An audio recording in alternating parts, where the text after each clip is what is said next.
So, Excellencies, ladies and gentlemen, it's my pleasure to invite the person who is going to chair the session. This man has been here and he has been doing lots of wonders in Africa and guiding us. It was one time he was appointed senior advisor of the African Union on Governance and Peacebuilding in the Office of the Commissioner, Department of Political Affairs, Peace and Security. Just before then, consulted independently on research and capacity building, particularly in the areas of governance, strategic planning, diplomacy and youth mentorship, regional integration and development. He was a former ambassador to Ethiopia, permanent representative to the African Union and UN Economic Commission for Africa between July 2017 and May 2018. High Commissioner of Ghana to the Federal Republic of Nigeria, and concurrently accredited to the Republic of Cameroon, as well as permanent representative to ECOWAS. He also served in various capacities at both the Foreign Ministry and in a number of diplomatic missions abroad, including a secondment to ECOWAS Commission, Abuja, as Chief of Staff. He had earlier worked in the African Regional Office of the International Young Christian Students as a member of the 5-member regional coordination team in Nairobi. He was a member of the Executive Board, West African Network for Peacebuilding, 2009 to 2014, the Bureau of the United Nations Commission on Population and Development, 2011-2012, as a Vice Chairman, representing Africa.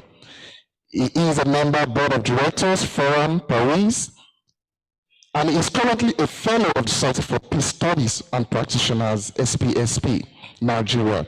Executive Council member, Council on Foreign Relations, Ghana, Distinguished Fellow, Institute of International Affairs, Ghana, member Board of Directors, West African Civil Society Institute member, and member International Board, Pan-African Heritage and World Museum, Ghana. Ladies and gentlemen, please join me as I welcome no other person than Ambassador William Awinador-Kanyirige to please come forward and give us the opening remark.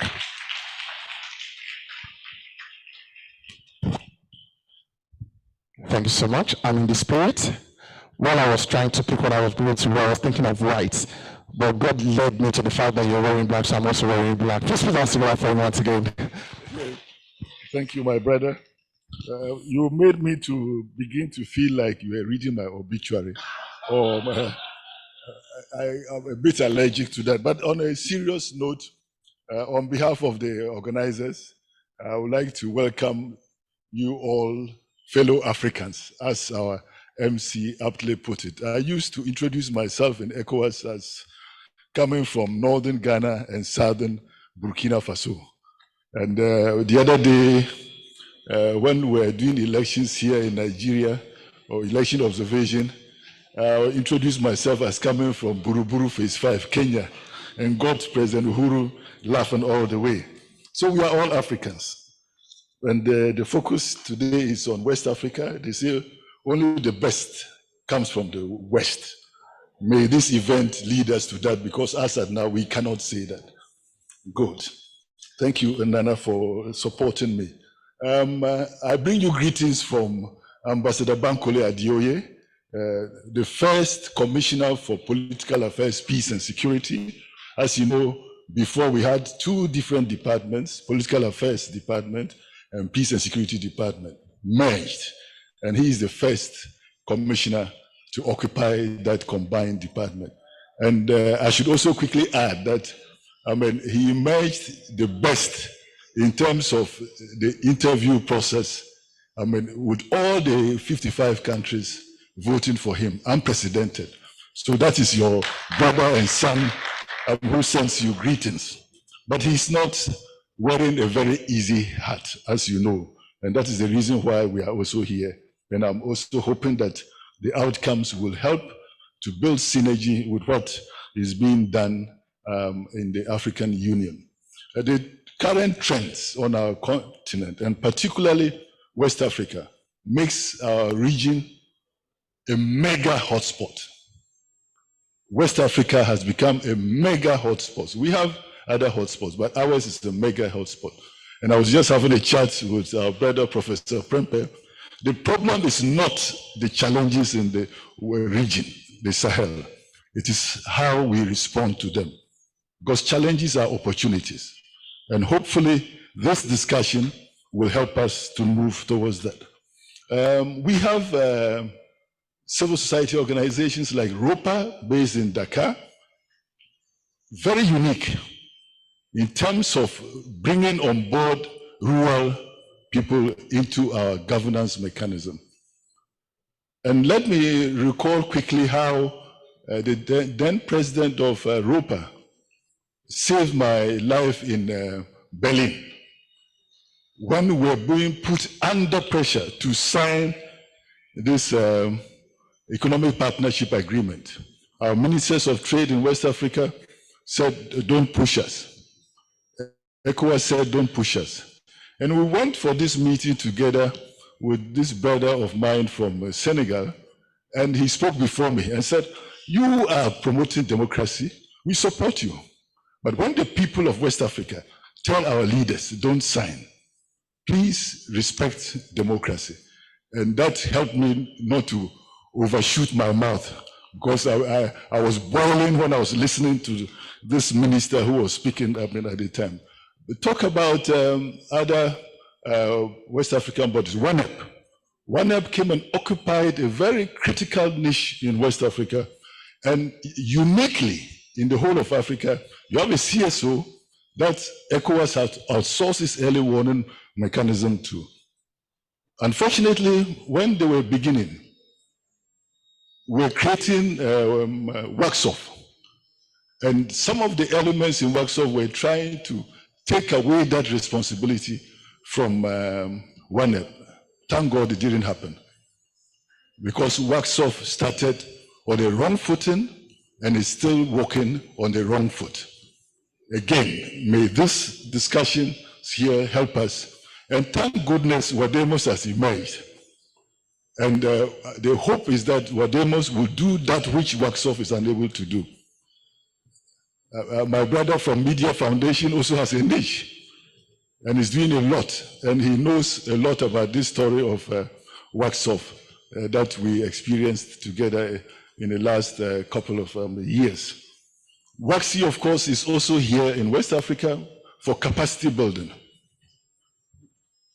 But so what is happening in West Africa that CSO's presence is not being felt as it should be? It is not because CSOs are not doing something. I think we should rather be asking ourselves, are CSOs punching below their capacities? And is there consistency and consistent impact? I hope this, again, we shall help to answer during the course of these meetings. So we have the Media Foundation promise, we have the WACSI promise, the, what do you call it, WANEP promise, we have the Network of Nigerian CSOs promise, and more recently we have the WADEMOS promise. And so some of us are looking up to this event to help us better in West Africa, because if we are not careful, West Africa will not be only a problem unto itself. ECOWAS will not only be a problem unto itself, but to the rest of the continent. A mega hotspot in terms of response mechanisms. So on the side of AU, the commissioner, very conscious of this, has been promoting the anchoring of the knowledge approach, so that we help to bridge the gap between knowledge, policy, and implementation. And in that regard, we have created what we call the Network for Peace, which brings together civil societies engaged in governance, peace, and security in Africa. When the last meeting the strategy group held, Professor Prempeh of WADEMOS was invited to share the WADEMOS model in Net for Peace. The other priority that the Commissioner is promoting is the Nexus approach. And in Morocco, Tangier, last year, we had the first Nexus conference. And as civil society groups, we are also very important in the success of whatever we're going to do in Africa. Once again, please let's appreciate Ambassador William for a very, very good speech. Thank you so much, sir. Without wasting much of our time, we need to move straight to the next person to give us a welcome address. This person has been very, very active, and she has been at the front burner of whatever you can say is a path to success when it comes to Africa.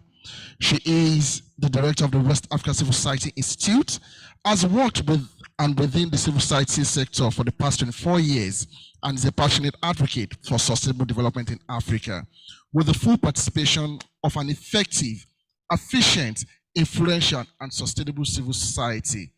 A passion for leading change and challenging the status quo on the continent recently landed her a place on the Advanced Media 2020 100 Most Influential African Women list. She is a lawyer by profession and has worked on areas of governance, human rights, and capacity development with national, international, continental, and regional organizations in Africa. They include the African Commission on Human and People's Rights, National Coalition on Domestic Violence Legislation in Ghana, Women's Initiative for Self-Empowerment WISE, the African Society of International and Comparative Law, the Open Society Initiative for West Africa, OSIWA, and IBIS West Africa.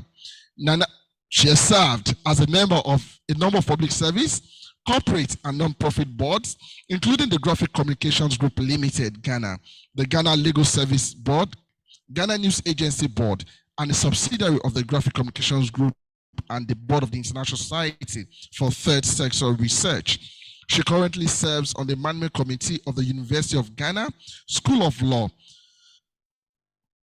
for West Africa and the Star Ghana Foundation Board. She is a trustee of Osfam JB, a board member of the Resource Alliance, and on the Advisory Council of the SDG Philanthropy Forum in Ghana.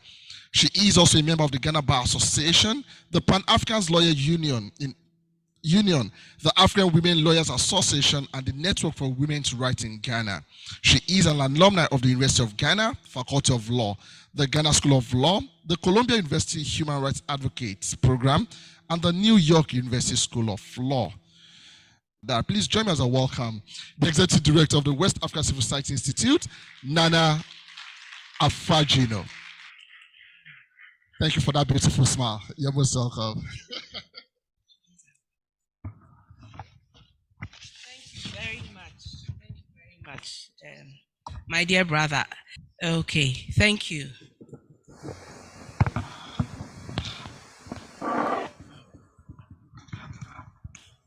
Mr. Chairman, Your Excellency, Ambassador Awinador-Kanyirige, Your Excellencies, the Resident Coordinator of the United Nations in Ghana, Mr. Charles Abani, I saw you online.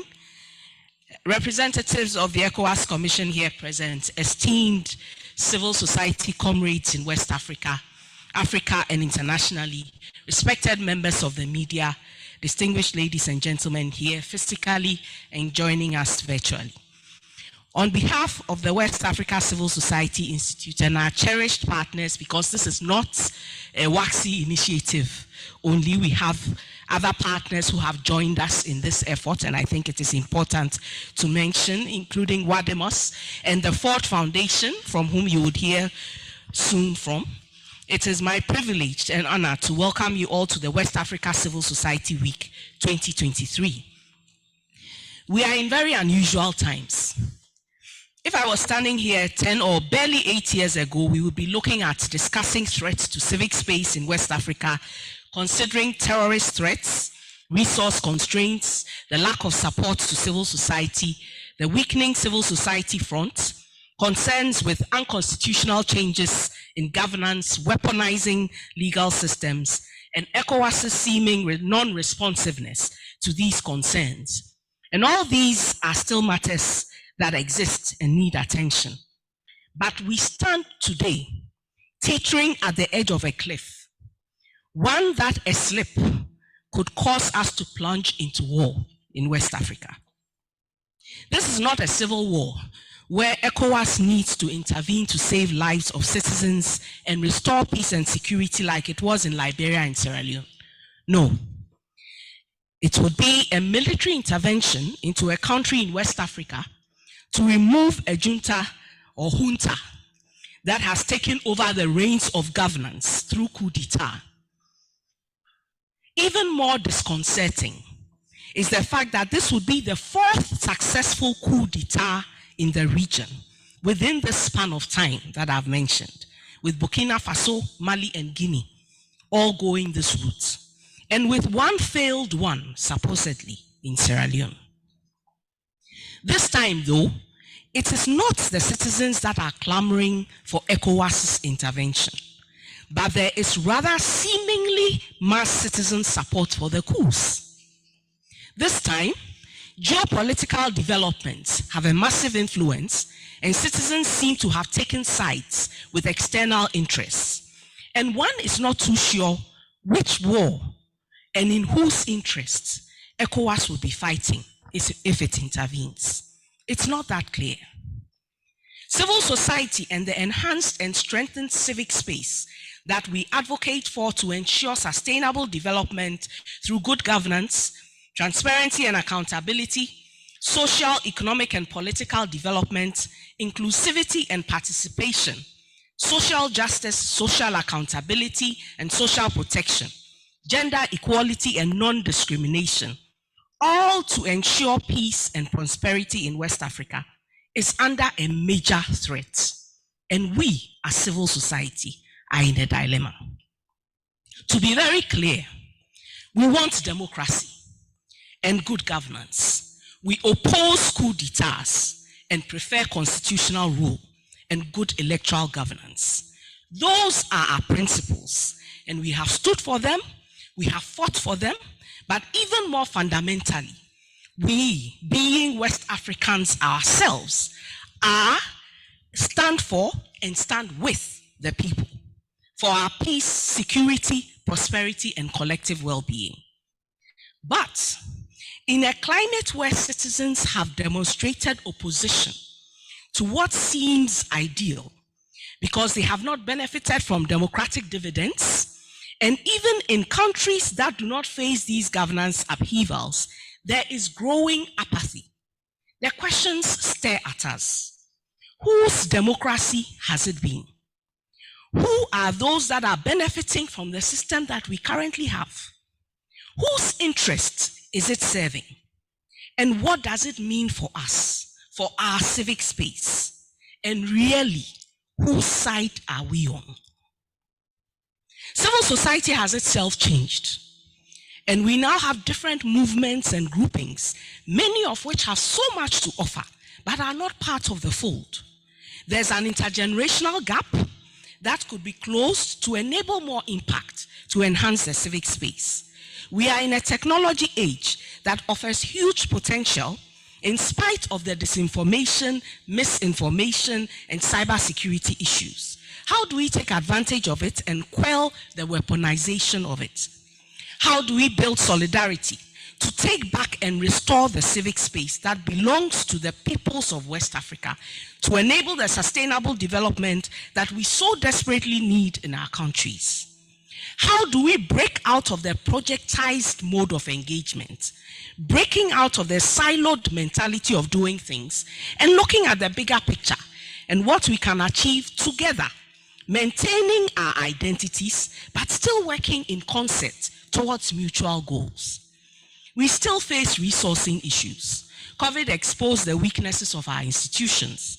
Structural patriarchy continues to be an obstacle, and the inequitable power in international development strangles our growth and facilitates civic space constraints.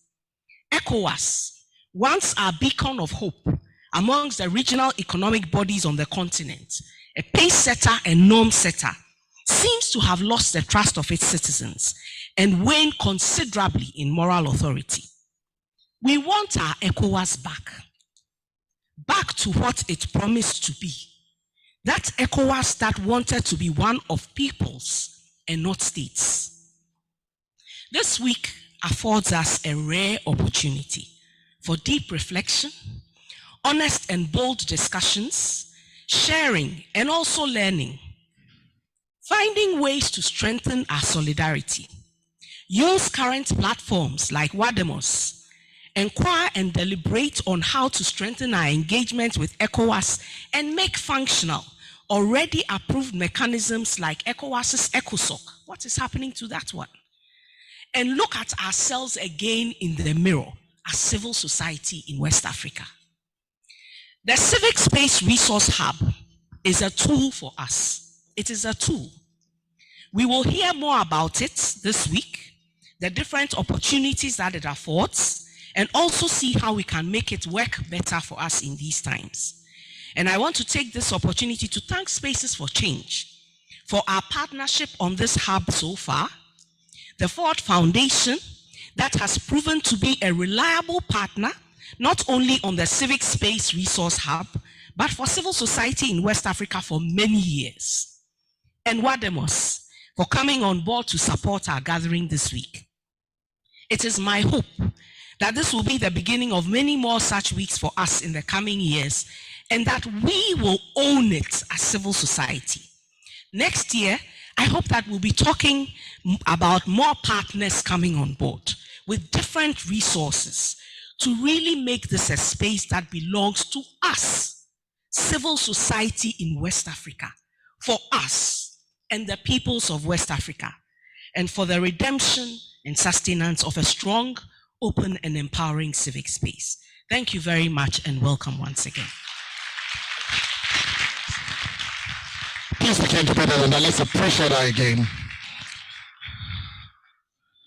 Thank you so much, Nana. That was indeed very inspiring.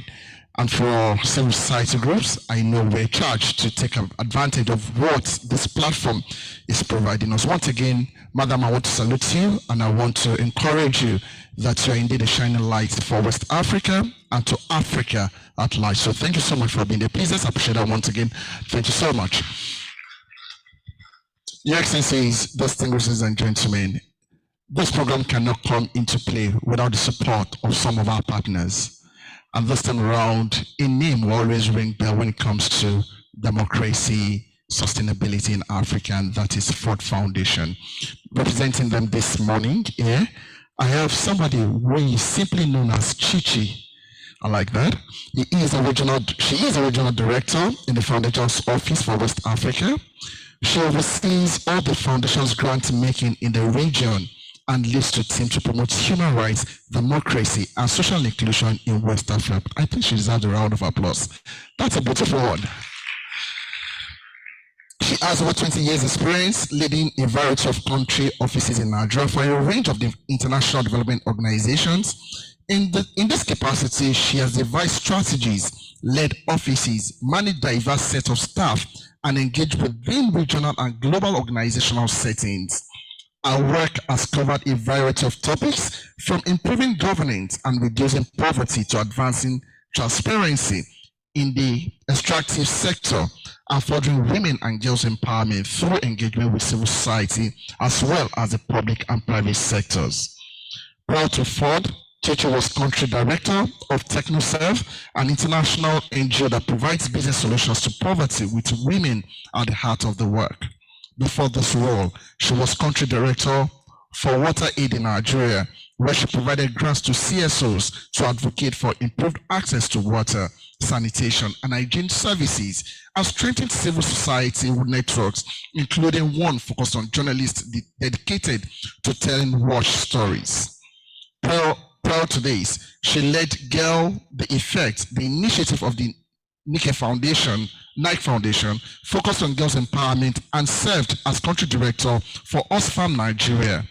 As Oxfam country director, she led strategies focused on reducing inequalities through initiatives on tax and gender justice, including the Voice program that addressed gender violence and an effort focused on transparency in the extractive sector.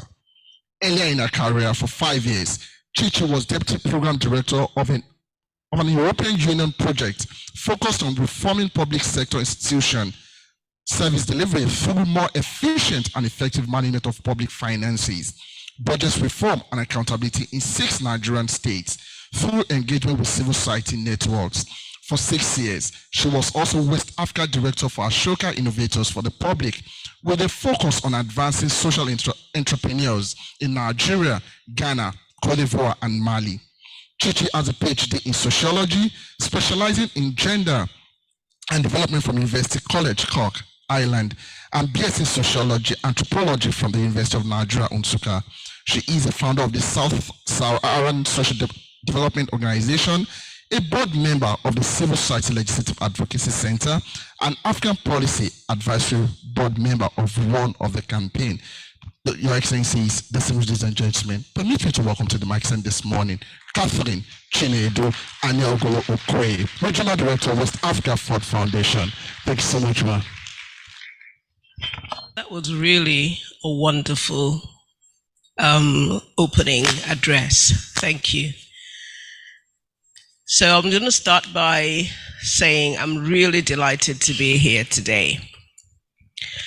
And I'm delighted for three main reasons. I think the first one for me is that I am a firm believer that civil society should organize and partner with each other, because the development that we want to see would not happen, with us working in silos. I'm also glad that this meeting is happening in Nigeria at a time that civil society has become quite fractured and in need of some serious thinking about the future of the country and West Africa. And third, I am delighted by the topics that have been chosen for this gathering for this week, because I think that they really reflect the issues that we need to be addressing at this point in our history in West Africa. And so I congratulate WACSI for putting together such a rich program for the week, and also the diverse group of resource persons that have gathered for this deliberation. If there's only thing missing, I really would love to see more local philanthropists attending these kinds of events, because I think that they need to be the ones, carrying the flag for programs like this. So well done to you, WACSI. West Africa, as we all know, is at the crossroads. Democracy is threatened, not just in the countries that are experiencing coups, but also in the countries that still have civil rule. Because unfortunately, in the countries where we have civil rule, we are still not experiencing democracy. Civil society, as we know, is always at the receiving end of dictatorships, whether it is military or civilian. It is therefore important for us to seriously consider and deliberate on the future of civil society going forward, regardless of the political, religious, and whatever else affiliations we may have. Because when we die together.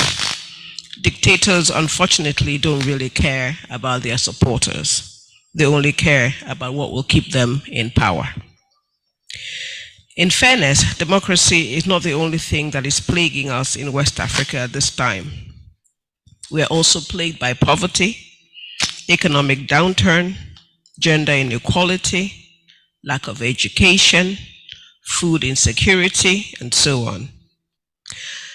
And more communities are becoming reliant on civil society to bridge the gap where government is failing. Yet civil society itself is also struggling with dwindling financial resources, greater competition, because more and more people are coming into the sector as other areas of work and employment dwindle, and also from a general lack of capacity to articulate and address the issues West African countries so desperately need to address, as well as a reluctance or maybe an unwillingness to collaborate. And this is happening at a time when donor funding is dwindling and the attention of the world shifting from the challenges of Africa at large. Civil society is struggling, and donor countries are also experiencing a fatigue from not seeing the kind of results that they're expecting after decades of support to the region. So this is really an important time for this gathering. I am looking forward to actively participating in as many sessions as possible, because I think the issues to be discussed are so important. We are not going to solve all the problems this week, but my hope is that this week will provoke rethinking within and between organizations on ways of working on interaction. The leadership of organizations here present will return, would hopefully return to their teams, to their organizations, to engage in deep reflections. For civil society to survive, things have to be done slightly differently. We need to understand and interrogate the new threats that we face in the region to deal with them. As a doctoral student in Ireland in sociology, one of the topics that we discussed was the famine in Ireland that happened in the 19th century, and how Ireland resolved that never again will its people starve. And from that resolution, Ireland has become one of the foremost agricultural nations in the world, despite being one of the smallest in population. What are the never agains we're going to come up with at the end of this week? The Ford Foundation has been a solid support to the civil society sector in West Africa. It was the only organization that remained physically present in Nigeria throughout the Abacha years. To further demonstrate its commitment to the region, its office building was built from scratch and belongs to the Ford Foundation. Hopefully, we will not be going anywhere in a long time. That commitment has led to our supporting almost every civil society organization that is worth its salt in Nigeria, Ghana, and Senegal, as well as supporting critical issues that have happened in the region outside of the countries of focus for us. We are therefore delighted to continue with that tradition by supporting this event in the context of the support for the resource hubs that WACSI and Spaces for Change are managing for West Africa. The idea of the resource hubs is to give civil society a continuous resource to help strengthen their capacity gaps in the sub-region. I hope that those of you who are here and may not have heard of or taken advantage of the resource hubs will be motivated to do so going forward. I wish you a wonderful deliberation and look forward to a very engaging week. Thank you. Thank you so much, ma'am, Dr. Catherine. That was indeed a very good one. And, you know, in this part of the country where I come from, they said money, no, they talk so much. So when you have money, you don't talk too much. My sister from the kids, am I right? So money doesn't talk too much, that's right. So thank you so much, ma'am. We quite appreciate you and we quite appreciate your support for democracy in Africa. Thank you so much. Distinguished ladies and gentlemen, it's important for us to also hear from one of our partners. This time around, it's from a professor. And thank you so much, Professor. This is the shortest bio I'm going to read today, just 2 paragraphs. I guess it's the humility of the professor, that's why I gave you just 2 paragraphs. So, ladies and gentlemen, I'm going to take this citation of the Executive Director of the Ghana Center for Democratic Development, CDD-Ghana. He has served as a board member since the center's founding, and was its first director of legal policy and governance and co-editor of his quarterly Democracy Watch from 2001 to 2003. He is also a member of the Ghana Law Reform Commission, a legal scholar and governance expert. He previously practiced law in Washington, D.C. He taught at Seton Hall University School of Law, New Jersey, USA from 2003 to 2015, securing tenure as a full professor in 2008. He was also a visiting professor at Gimpa Law School from 2010 to 2011 and co-taught at the Constitution Building in Africa course at the Central European University, Budapest, Hungary, since 2014.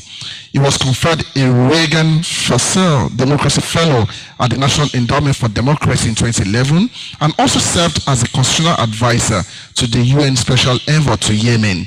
In 1993, graduate of Yale Law School, Prempeh.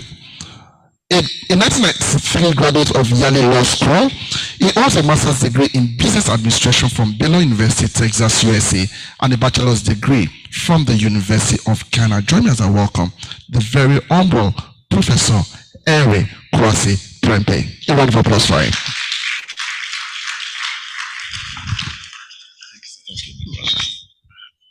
Good morning. Greetings from the Ghana Center for Democratic Development and West Africa Democracy Solidarity Network, WADEMOS. Thank you, Nana, and WACSI for extending an invitation to WADEMOS to partner with you in sponsoring this week's event, and also for inviting me to participate in it. I'm delighted to be here. This is my first visit to Lagos in 20 years. A lot has changed here since, and I'm very delighted to be here. I think, as almost everyone who has spoken before me has highlighted, we live in very troubled and uncertain times in West Africa, making this week's event by WACSI all the more timely. We at WADEMOS, the idea of WADEMOS was conceived sometime in 2021, I think. At the time, we took this insight from Afrobarometer. As you know, Afrobarometer has been gauging the opinions and views and impressions of Africans, everyday Africans, on all manner of issues, from democracy to governance to society, economy and the like, over a number of years. CDD has been privileged to have been Afrobarometer's hub and project manager based in Ghana for several years. And we, Afrobarometer put out this study where it observed that while Africans continued to strongly support democracy, that over time, the satisfaction with democracy, as they called it, was beginning to wane. So in one of their very important studies, I think authored around 2019, they made the observation that what they called the demand for democracy is very strong and was holding steady, but that Africans felt that the supply of democracy, which is what democracy was delivering to everyday Africans, wasn't quite meeting the demand. So there was a gap, there was a deficit here. So we then said, okay, we wanted to just take that insight and try to understand why is it that democracy had such strong demand but low supply, so to speak. That is when we started having conversations with what we could do to help remedy this deficit. So the idea of WADEMOS was born through a series of conversations that we initiated with many of our partners in the democracy and governance space in West Africa. It was launched officially in Accra in September 2022 as an initiative of the Ghana Center for Democracy, for Democratic Development, CDD-Ghana. But as I said, it was conceived in collaboration with leading regional CSO partners like WACSI, Media Foundation for West Africa, and WANEP. We had a whole host of conversations with these partners before we actually finished writing the proposal for the setting up of WADEMOS. WADEMOS brings together CSOs from across the ECOWAS region, numbering 33 at the inception, with the aim of providing and promoting solidarity and collaboration among the region's civil society organizations and civic formations, and by so doing, mobilize our collective voices and resources to promote, support, and defend inclusive and accountable governance and democratic norms in our region. At the time of our founding, there was only one coup d'etat, the one in Mali. We knew that democracy was backsliding, but we did not expect that there would be further democratic collapse. In fact, one of the reasons why we were formed was to see what we could do to arrest the trend. But even before our inauguration, the second coup d'etat happened in Guinea. And in fact, we were able, even though we're still then in formation, to send a 4-person delegation at the invitation of some of our civil society partners, one of our partners in Guinea-Conakry, to visit Guinea, to speak with civil society partners, to meet political party leaders, and also were able to meet with the junta. From that, we got emboldened that this idea was a good one, that it was necessary to have non-state actors also participate in these kinds of conversations, these kinds of dialogues, these kinds of interactions, even with military regimes and government that had come to power through coup d'etat. So we envision WADEMOS as a necessary and important advance toward taking ECOWAS beyond an ECOWAS of states and governments to its founding vision of an ECOWAS of the peoples of this region. Through this transnational initiative, we aim to dissolve the artificial boundaries that has often stood in the way of making us understand and work with each other across our national and linguistic enclaves to address common concerns that demand collective region-wide action and purpose to manage and deal with sustainably. WADEMOS invites its members and civil society actors to do two things at the same time. One is to think regionally and act locally, and two, to think locally and act regionally. To do so, we promote regular dialogue, collaboration, and engagement, not only within our network and its membership, but also collaboration and engagement on issues of regional concern with regional, interstate, and supranational bodies, including notably ECOWAS and the AU. Let me just give you a flavor of some of the few things we've done since our inception in September of 2022, barely a year ago.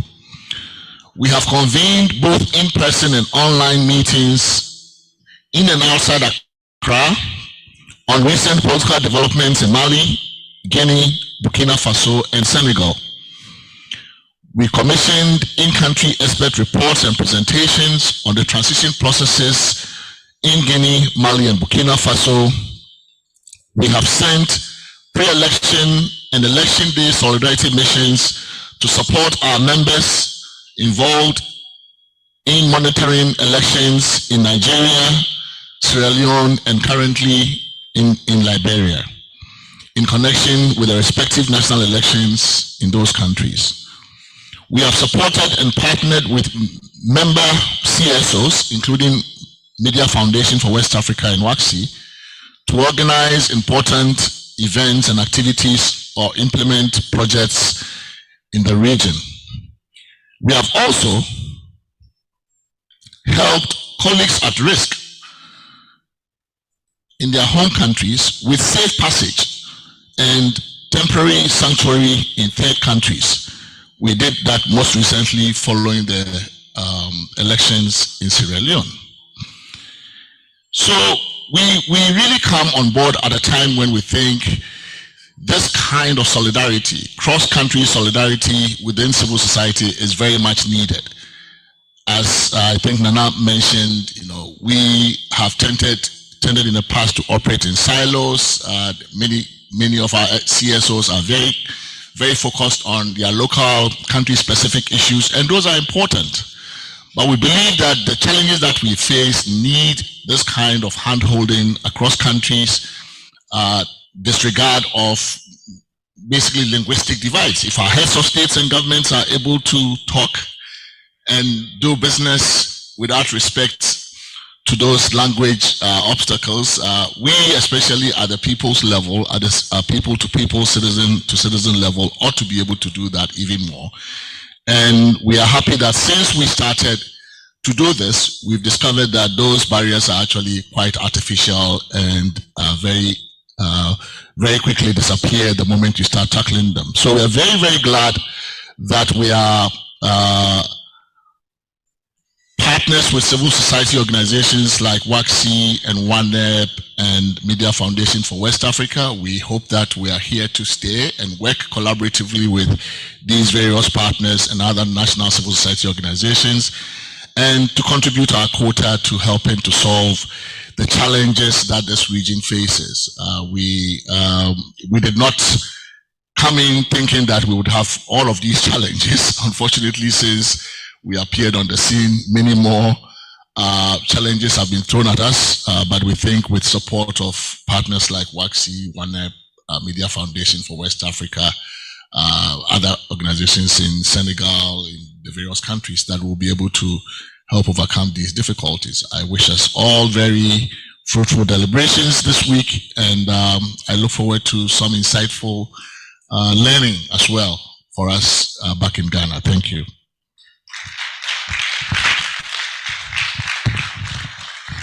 Thank you so much, Prof. We quite appreciate that. Thank you so much once again. Ladies and gentlemen, we've heard from Ford Foundation, we've heard from AU, we've heard from WADEMOS. We need to hear something also from the United Nations. All right, representing the United Nations here this morning is going to join us via Zoom.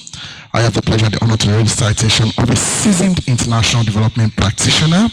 He has spent over 25 years leading inclusive transformation across the public, private, and non-profit sectors through senior country, regional, and international leadership and non-profit board roles. Before joining the UN, he has worked across Africa, Asia, and Europe with development organizations such as VSO, Action Aid, International, Oxfam, Absolute Return for Kids, Palladium, and Chemonix International.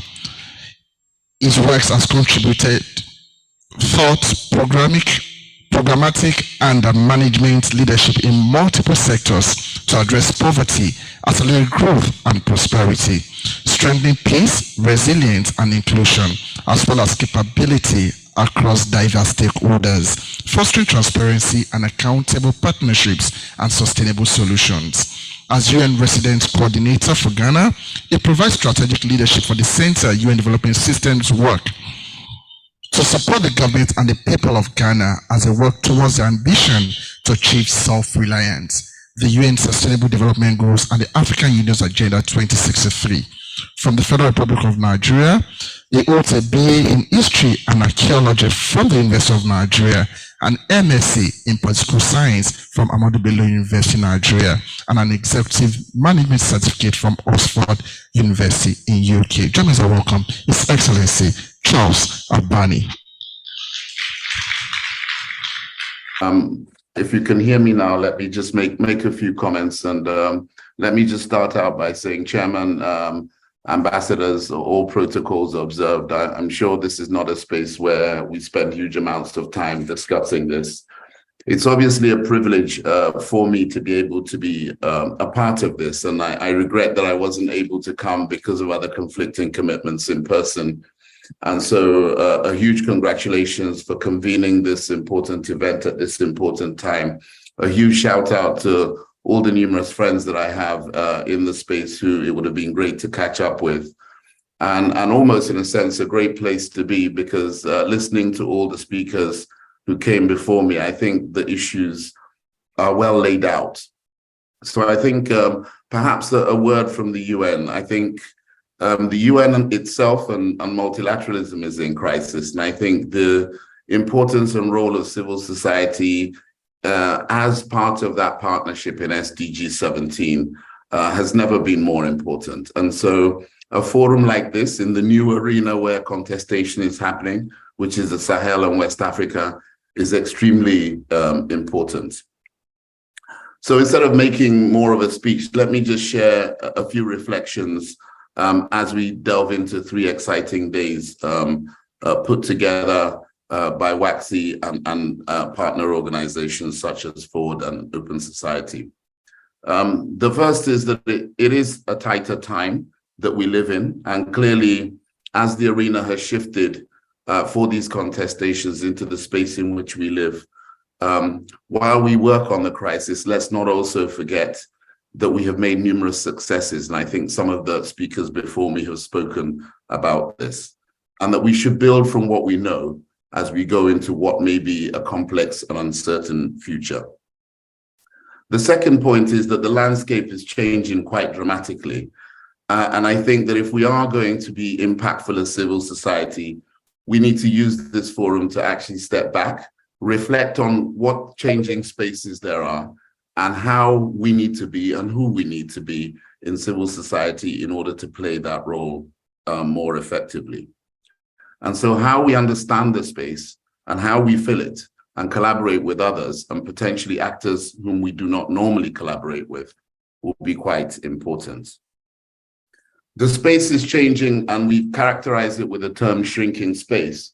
But I guess I'm just reflecting on the fact that many of those factors are outside of our control. There are important international contestations within the space that we work in. And these aren't just Western contestations, they are really global contestations. So as the sand shifts, civil society needs to get to be more agile and nimble in order to be able to be effective on those shifting sands.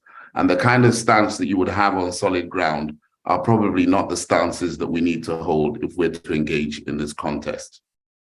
Others have alluded to the impact of technology. And at some moments, I find it frightening and sometimes really scary, particularly when we think about the impact of artificial intelligence. And it has the capacity to undermine and undo everything that civil society has done. So sparing a moment to thinking about that, understanding it, and actually developing strategies and tactics will be a really important part of deliberations over the next few days.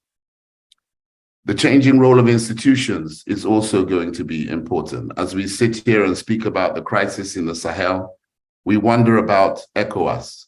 And if you take that right to the global level and look at the Ukraine-Russia crisis and a number of crises across the globe, multilateralism, which ECOWAS, the African Union, and ultimately the UN stands for, is in crisis everywhere. And so how do we spare a moment to think about how do we work together, recognizing that we cannot achieve this alone? And the role of women and other actors remains ever important. And I'm struck, even as we speak and discuss the issues in the Sahel and Niger particularly, that we have not brought women to the fore, that we need to bring women to the fore of that discussion. And in the civic spaces, how do we manage that? The challenges of underdevelopment really mean that we are faced with a barrage of contexts. Somebody's talked about poverty, and in the same breath as we talk about poverty, we talk about net zero and start to set targets for those changes around global priorities that we're also agreeing internationally. How do we balance these off? Extreme poverty, a better world. This requires a different conceptualization for civil society. Others have alluded to democracy and the crisis of democracy. What does this really mean, and how are we contributing to a debate about what would truly democracy look like on this continent? And the perennial issue of accountability. Accountability just seems to be spiraling down and down and down, irrespective of how we define it. What are we going to do? If you've been around long enough, you'll see all these conversations come back in a circle. What are we going to do differently?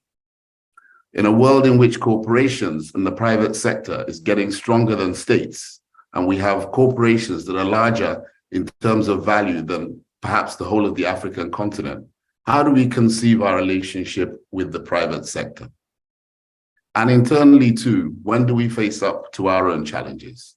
Civil society is weaponized and yet weaponizing, is captured and yet is capturing spaces. And some of the old arguments and issues around how we resource ourselves continue to be the bane of conversation, even as we recognize that the whole space has shifted. So, is it really about protecting civic space, expanding civic space, or transforming civic space? And I think this is one of the questions I'd like to invite us all to discuss over the next 2 to 3 days. How do we define this space in a complex and ambiguous world? Is it a clear space in that traditional Venn diagram, or actually is it much more murky? What is action, especially in a space where intergenerationally approaches are very different? Younger people take a lot of action on social media. Is that action in the way that we'll define it? How do we transform that huge power that happens on social media into real life? What are we going to do differently? And what is influence? And how can citizens and civic space remain influential in a world that is changing so rapidly? So, ladies and gentlemen, over the next 2 to 3 days, I'd like to invite you to think of this both as protecting and expanding, but also transforming the space within which civic action is taken and civil society organizes themselves in order to be influential. I don't have all the answers to these questions, but I do know that asking the right question usually will put us on the right pathway. As you work across these different meetings today and all the different sessions over the next few days, let's work on shaping the shape of the space itself. Because when we understand that, then I think we'll be better at taking the actions. And what we're doing here is really, really important for a number of other institutions. ECOWAS is in crisis, all the way up to the UN, we are in crisis. And so I really think that this is an important space to help redefine what the relationship should be if we want to see strong accountability emerge. Not just in those institutions, but in the ecosystem that earlier speakers have spoken about when they talk about collaboration across civil society groups with the different institutions, intergenerationally, and with the private sector. So let's really use this space effectively and be sure that from the UN side, we're very keen to hear what this new space could look like and how best the UN can leverage, engage, and be part of that discussion. On behalf of the UN, I wish you the very best for these conversations. Sometimes I have to say you, even though I mean we, and really look forward to some very tangible outcomes that we can use to advance the cause of citizens and their choices and their voices in the world as we move forward. Thank you very much. Of Nigeria, Mr. Femi Falana. Oh, thank you. Okay, I'm honored by your invitation to deliver this keynote to such a distinguished gathering. I welcome especially to the ever-building city of Lagos, our brothers and sisters from West Africa. Our desire as a people is that we all should be one country as a step towards the greater desire of our illustrious forefathers like Kwame Nkrumah and Sekou Toure, that Africa as one people should be one country with a single capital, one currency, one defense, and one foreign policy. If almost all West Africans oppose the planned invasion of Niger Republic, it is because a people should not attack themselves or share their own blood.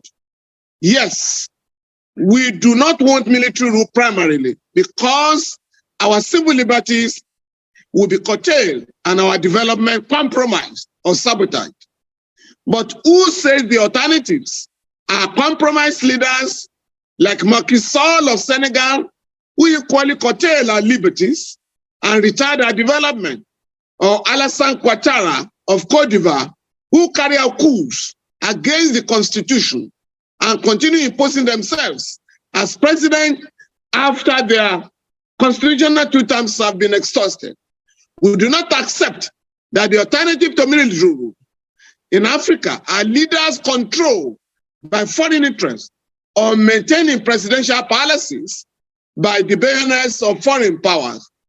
I've been asked to speak on the topic, effective civil society action for open civil space and regional development in West Africa, the way forward.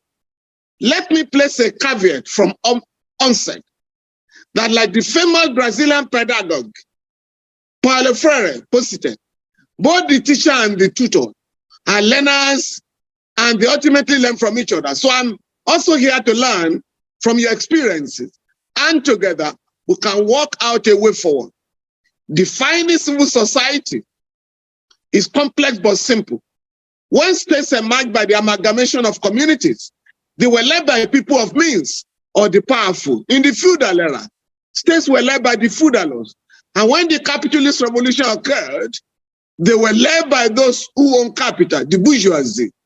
In both cases, The land-owning capitalists of business class could not be separated from the state. So there was the need to distinguish the state and business class from the rest of the citizenry.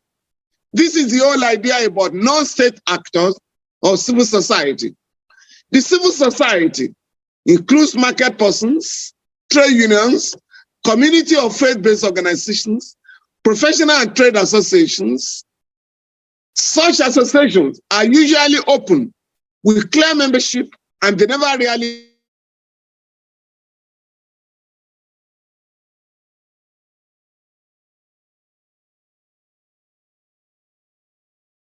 dissolve because they are part of life. Live all members.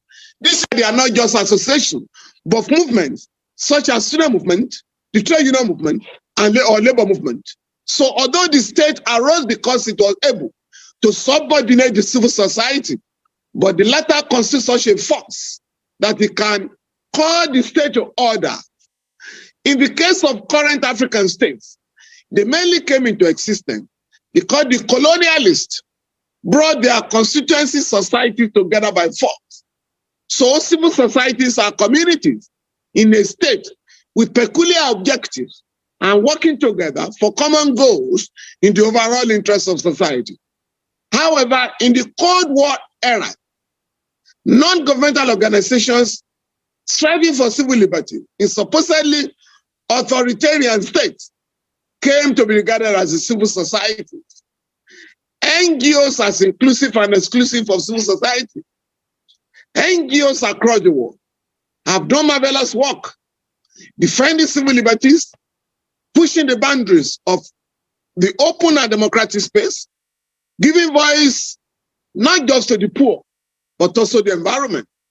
Nobody can deny the incalculable service to humanity. NGOs like Save the Children, Amnesty International, Oxfam International, Greenpeace, Doctors Without Borders, and Media Foundation for West Africa have rendered. In Nigeria, for instance, we have NGOs like the Socioeconomic Rights and Accountability Project, CSR-Hub, and the Committee for Defense of Human Rights, which I had the privilege to have led in the early 90s. The world would certainly have been poorer for it if such NGOs had not stepped in to help develop countries and the universe. NGOs, whether they are membership or non-membership based, are supposed to be voluntary, not for profit and non-partisan organizations. However, in practice, many receive monetary rewards for work that is supposed to be voluntary and could be non-profit or mainly to escape paying taxes. As for non-partisanship, this depends on the position of the NGO on matters and the interests of the funders, which in most cases in Africa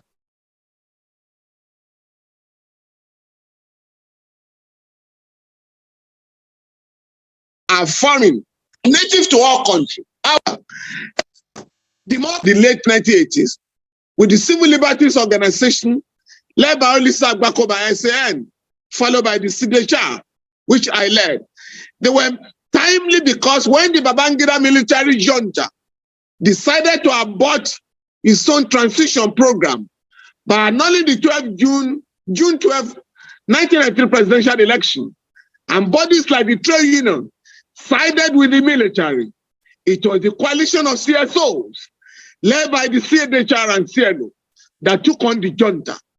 In those pro-democracy struggles that went on until the birth of civil rule in 1999 in Nigeria, although there was depression and many lives were lost, but the groups never gave up. However, what happened after those early NGOs were established was that all sorts of NGOs sprang up.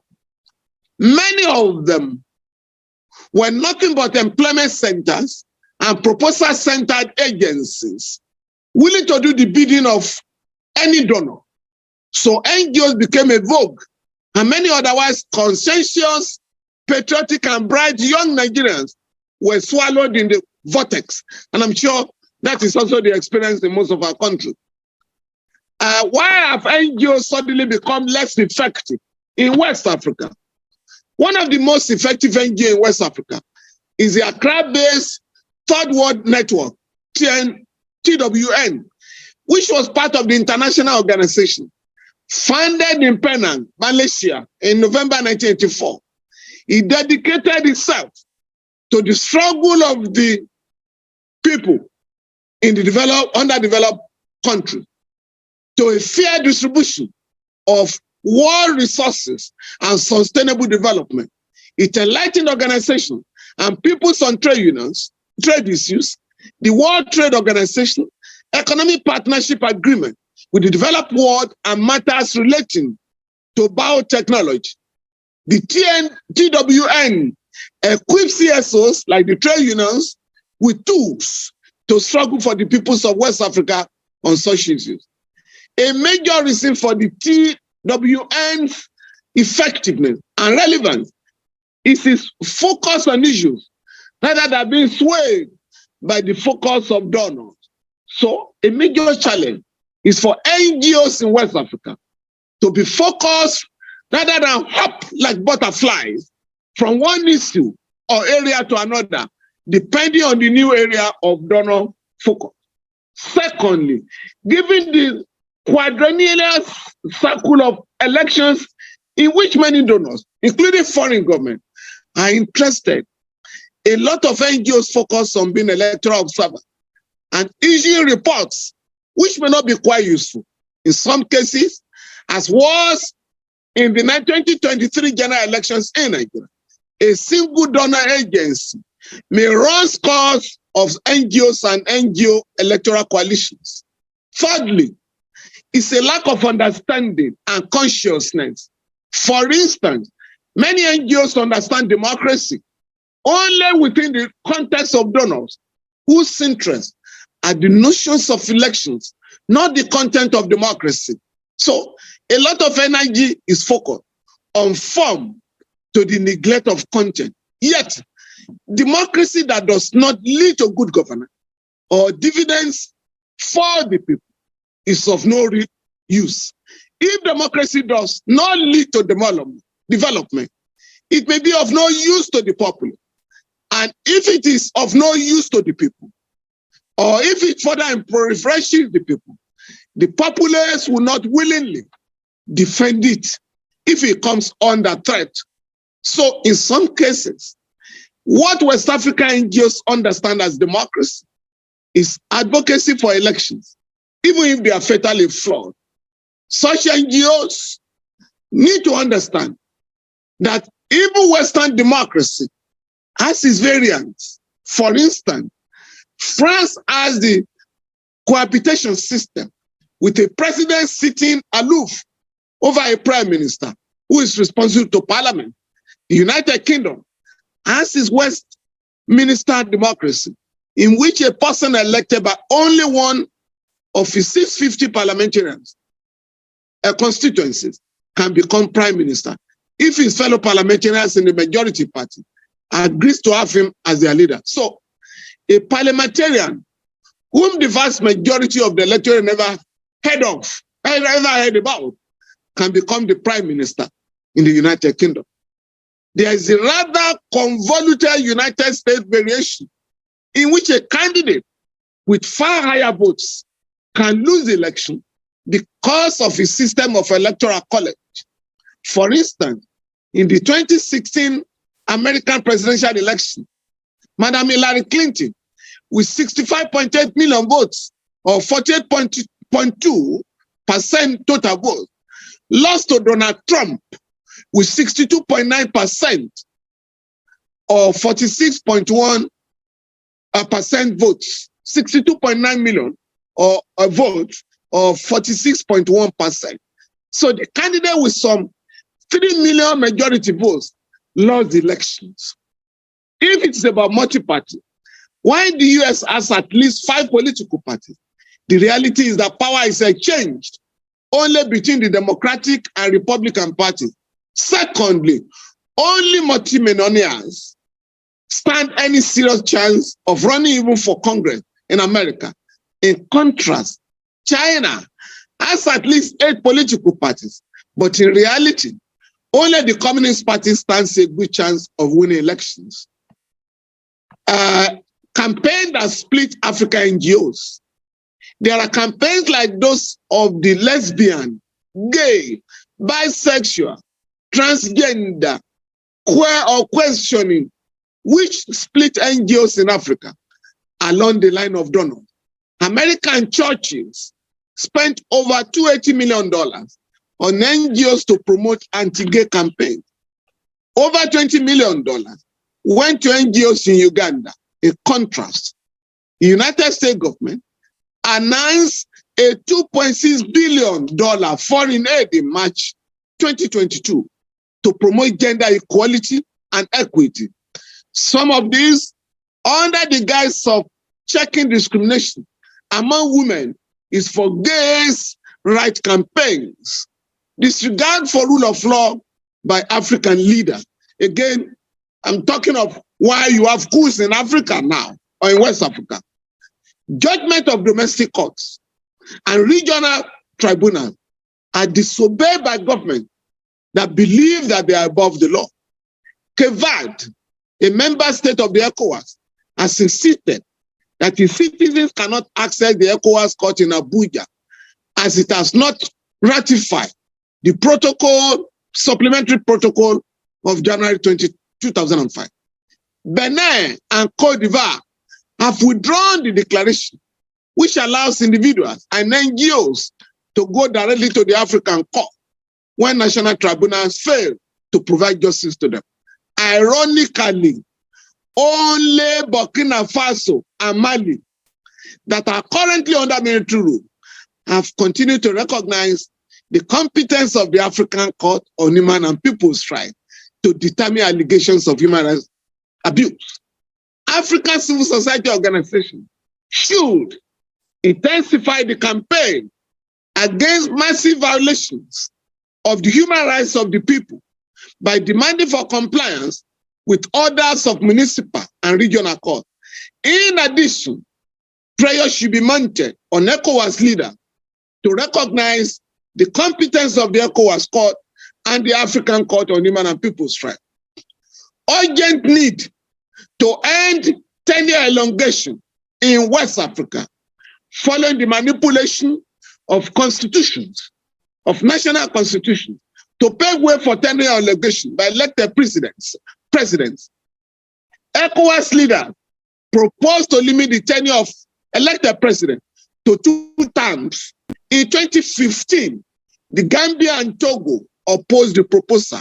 In 2022, the proposal was opposed by Côte d'Ivoire, Senegal, and Togo. In view of the wind of military coup d'etat sweeping across West Africa, ECOWAS should approve the proposal without any further delay. Happily, ECOWAS leaders have abandoned the dangerous plan to wage a war against Niger Republic. Since ECOWAS has opted for dialogue and the military junta in Niger has proposed a 3-year political transition, the sanctions imposed by ECOWAS should be lifted. As a matter of urgency, electricity should be restored by Nigeria.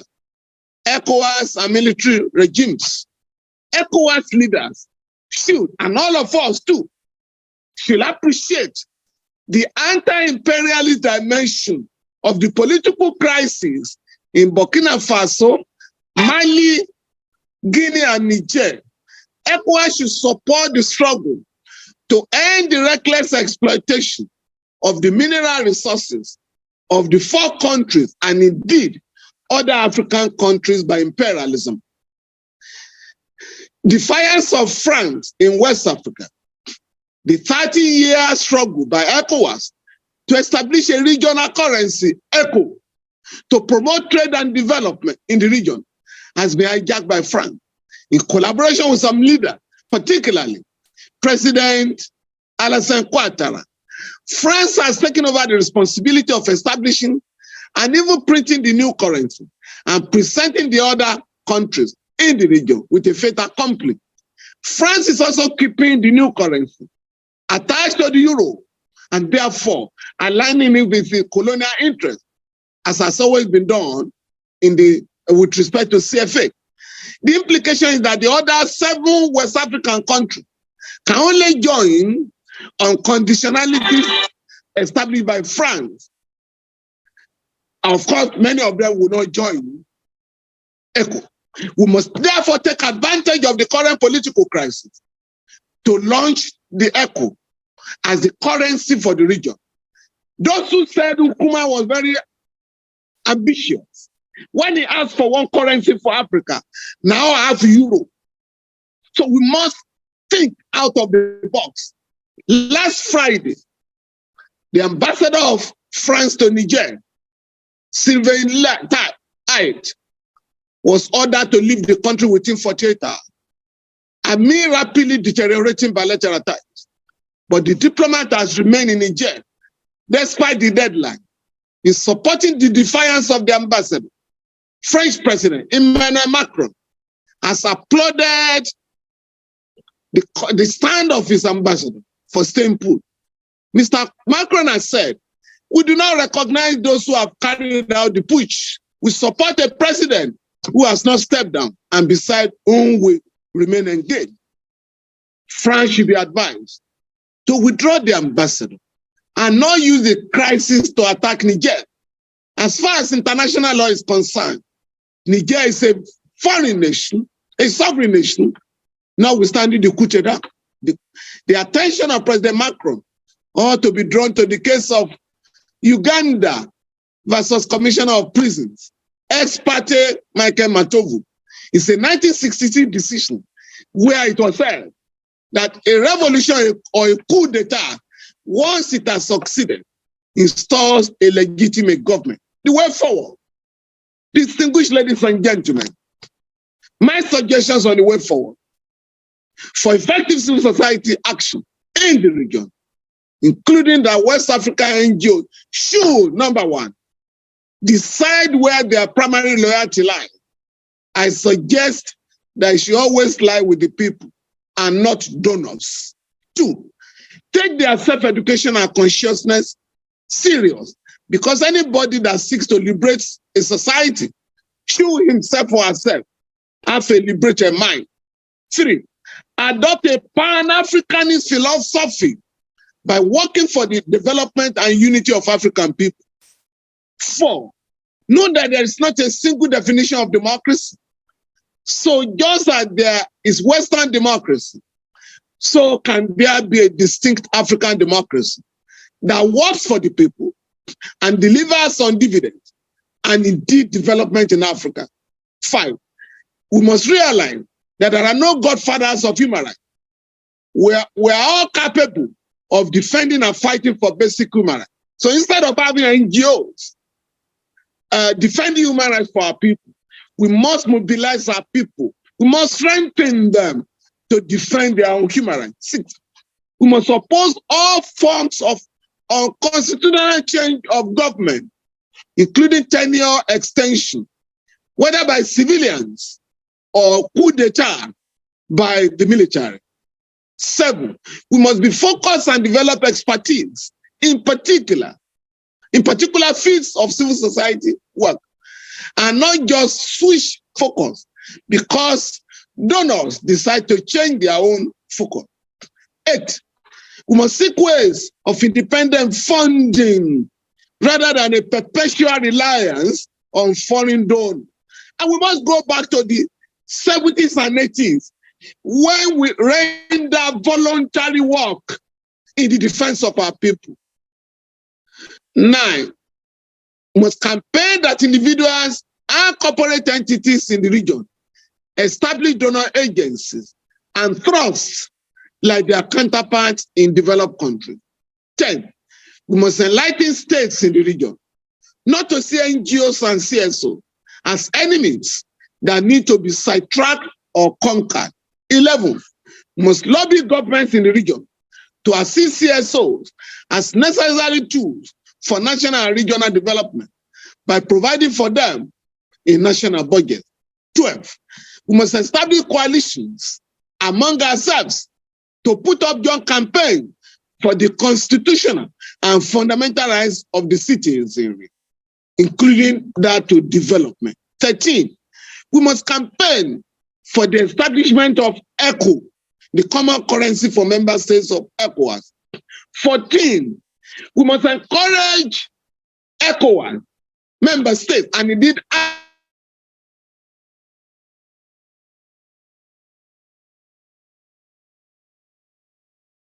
African country that is putting trading among states interstate in their own national currencies instead of dollarizing our economy. 14, we must link up with civil society organizations in the countries that are under military rule with a view to defending and protecting human rights and the rule of law. In the case of Niger, we must rise from this meeting demanding for the immediate release and unconditional release of President Bazoum and about 200 other political detainees in that country.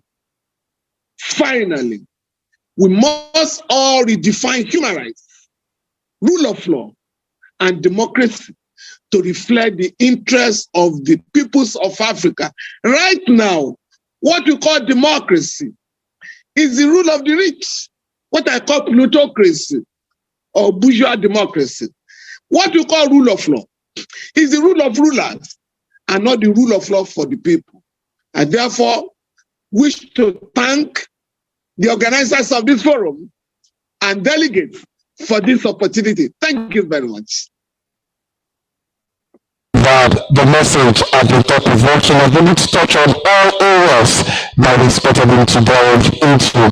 Most importantly, I love the parting shots that we need to redefine our own democracy, to influence the wishes and the well-being of the people. Once again, please, let's appreciate him again in that beautiful presentation. Thank you so much, Mr. Falana, and Senator of Nigeria. Some of our colleagues are saying from the civil organization, they are saying they are interested in the paper. I hope Mama will help us get the paper across to all participants who are here, because it's something, it's a document that we all need to have. Yes, this is a judgment, time is well spent, and I want to appreciate all our participants who are joining online. Please kindly stay with us all through the conference. The Zoom link will be open for the 3 days that we're going to be here, so please join us. We appreciate you once again. All right, we need to move now, but before we go, let me invite once again to the mic stand to give the closing remark. He gave us the opening remark, and it's better we listen to the closing remark. He has been listening, and he has been jotting down some things. I've seen some of the things that has jotted down from my eagle eye. Thank you for welcome, Ambassador William Awinador-Kanyirige, for the closing remark for this opening session. A round of applause for us to come back, please.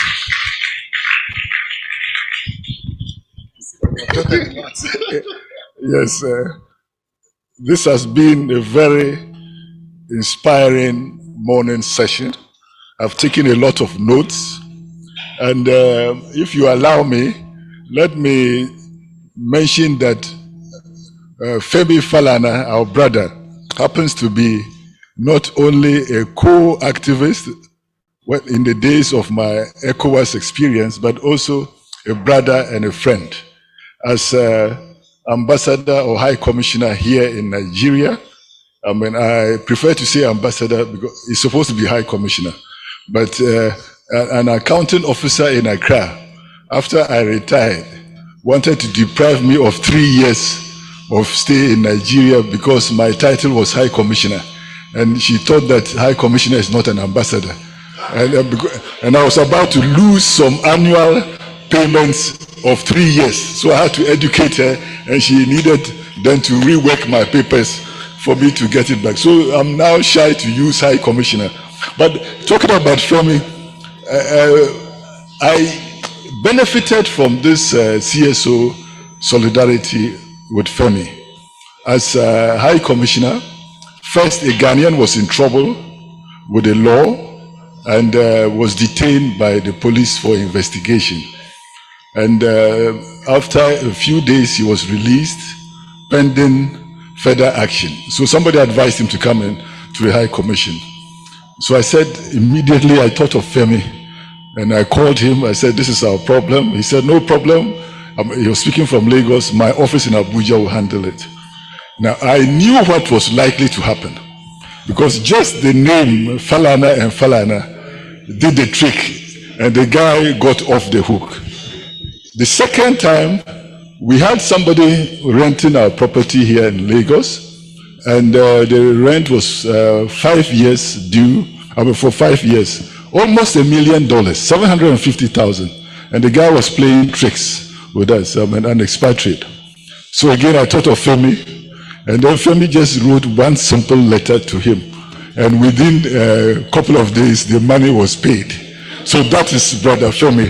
He doesn't only talk, he acts, but his reputation alone, and my prayer is that a number of us here as CSOs, our reputation is what is going to help us make the difference moving forward. My name is William Awinador-Kanyirige, and I want to state emphatically that all the speakers, I endorse what they said fully, in fact, actually 120%.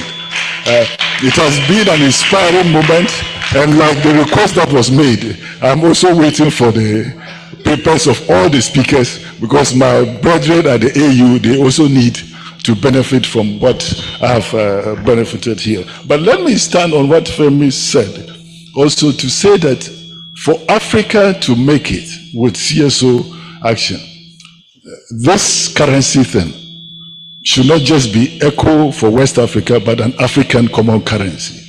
Because the African Continental Free Trade Area Agreement is such a strategic African project that we are yet to fully appreciate how game-changing it will be. But for it to be a game changer, you need a common currency, you need free movement and African passport, because it is ridiculous that we are still demanding visas of our brethren, and not only demanding, but making it difficult for them. It just doesn't make logical sense. How can you compete with Europe?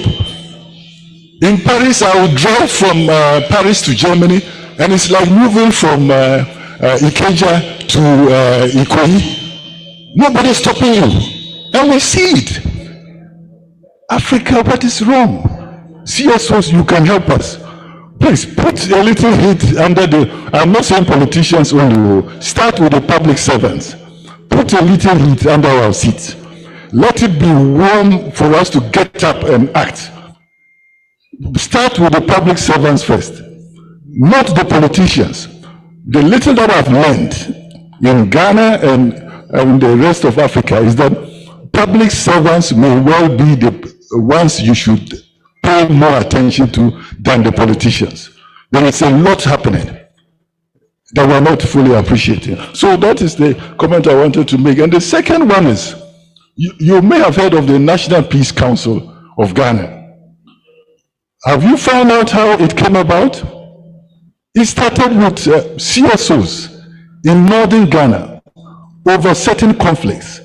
And the political leader at the time, the late Dobra, who later became Minister of Agric under the Kufuor administration, he cooperated with them. And from that small Northern Peace Committee, it blossomed into a National Peace Council. Between those two, what happened? Dr. Toure from Senegal, UN Resident Coordinator Accra. Ozomia Ojelo, his officer for political affairs and democracy or something like that, I've forgotten the title. The two of them are actually the makers of the National Peace Council of Ghana in terms of catalytic support.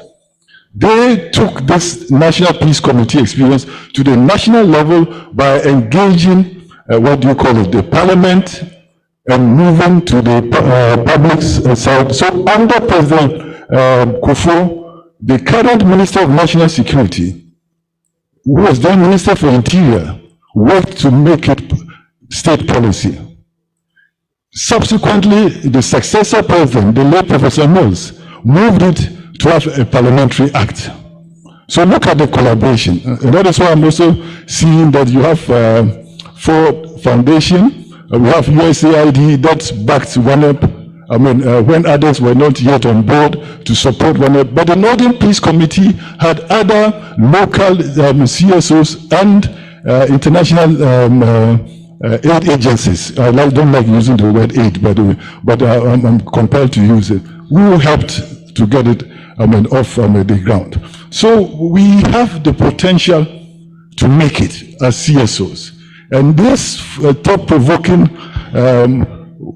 issues raised, thought-provoking questions posed, and in some cases, concrete recommendations, gives us enough food to move into concrete action and not do what my commissioner has been advising against, that we have said it all. Where is the action? But what has been provided as breakfast should make us not need lunch in order to do the needful by the end of this session. On that note, without trying to speak longer than all the speakers combined, I say, how do you say thank you in Yoruba, by the way? Eshegon to all of you. Asante sana, and God bless all our deliberations moving forward. Thank you.